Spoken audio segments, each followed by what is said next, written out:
Hey, salut les gars, comment est-ce que vous allez? Je vous espère tous en pleine forme et bienvenue sur cette chaîne pour cette nouvelle vidéo. Aujourd'hui encore, j'ai décidé de partager un nouveau truc avec vous. Aujourd'hui, je vais vous parler de la planification. D'abord, c'est quoi la planification? Donc, nous allons plus parler de la planification d'un objectif.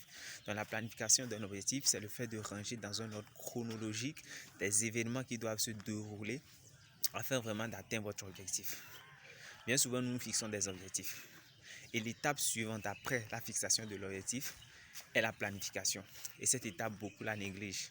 Tout simplement parce qu'ils se disent, ok, j'ai mon objectif, je vais juste travailler, je vais juste mener des actions et bim, je vais atteindre mon objectif. Mais bien souvent, ce n'est pas le cas.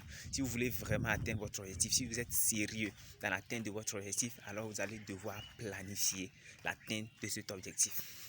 Et comme je viens de le dire, la planification, c'est le fait de ranger dans un ordre chronologique des événements qui doivent se dérouler afin vraiment que vous puissiez atteindre votre objectif.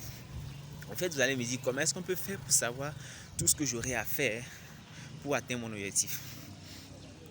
Lorsque vous fixez l'objectif, supposons vous fixez un objectif financier, nous allons prendre sur le domaine financier, c'est-à-dire c'est plus mesurable au fait. Vous fixez, je vais avoir, supposons 1 million dans c'est pas 3 mois. Vous avez fixé votre objectif. Maintenant, comment est-ce que vous allez faire pour planifier afin vraiment d'atteindre votre objectif? Ce que vous allez faire, c'est de prendre tout d'abord un bout de papier après la fixation de votre objectif et de noter tout ce qui vous passe par la tête que vous pourrez faire afin vraiment d'atteindre votre objectif. Vous notez tout.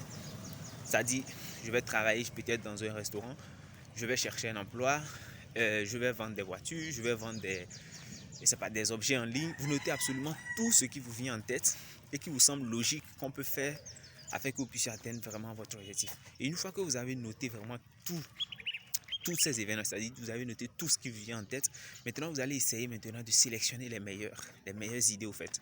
Vous allez sélectionner les meilleures idées. Ok, cette idée me semble belle pour que je puisse vraiment la mettre en pratique pour atteindre mon objectif. Maintenant, vous fixez, voilà, je vais peut-être vendre des voitures. Donc, en vendant des voitures, en vendant peut-être 100 voitures, j'aurai mais 1 million de francs CFA. Vous notez, vous notez. Maintenant, vous avez dit, si je vends 100 voitures, j'aurai mais 1 million de francs CFA. Maintenant, comment est-ce que je peux planifier la vente de 100 voitures?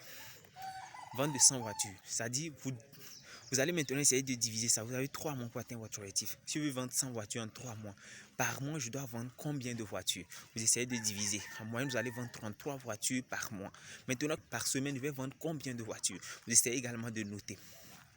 Maintenant, par jour, quel nombre de voitures je dois vendre? Et vous essayez de planifier comme ça. Parce que la planification d'un objectif, d'un grand objectif, même si vous fixez un objectif sur 5 ans, vous avez toujours la possibilité de le planifier dans le temps. Et c'est très important. Parce qu'une fois que vous planifiez votre objectif, vous savez exactement quel est votre prochain pas. Où est-ce que vous allez mettre le pied?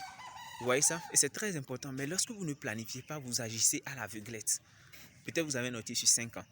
Ce que vous devez faire, c'est de le diviser d'abord par mois, ensuite par semaine, ensuite par jour. Et si vous voulez même par heure, c'est à vous de voir. Et une fois maintenant que vous avez votre plan, vous essayez maintenant de suivre le plan en étant le plus flexible possible. Parce que ce n'est pas parce que vous avez dit je vais vendre, et c'est pas 33 voitures chaque mois, que si le premier mois vous faites 30 voitures, vous faites la vente de 30 voitures, que cela veut dire que vous avez échoué complètement. Non, vous devez être flexible. Parce qu'on dit souvent les choses se passent pas forcément comme prévu. Donc, ce qui veut dire que même si vous avez prévu vendre 33 voitures par mois, il peut arriver que vous réalisez moins de voitures un certain mois. Et le mois d'après, vous allez vendre plus de voitures. Vous voyez cela? Bien souvent, les gens pensent que la planification, c'est quelque chose de facultatif. Mais si vous tenez vraiment à atteindre votre objectif, la planification est indispensable au succès. Elle est vraiment indispensable au succès. C'est-à-dire que vous devez planifier l'atteinte de vos objectifs. Vous devez absolument les planifier.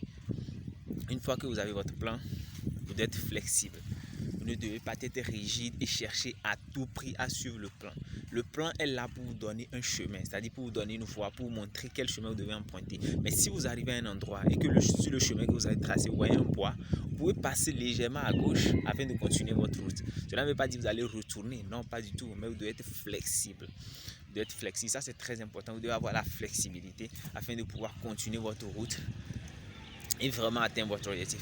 Donc, tout d'abord, vous fixez votre objectif. Ensuite, vous essayez maintenant, en fonction du temps, de disloquer cet objectif par mois, par semaine, par jour.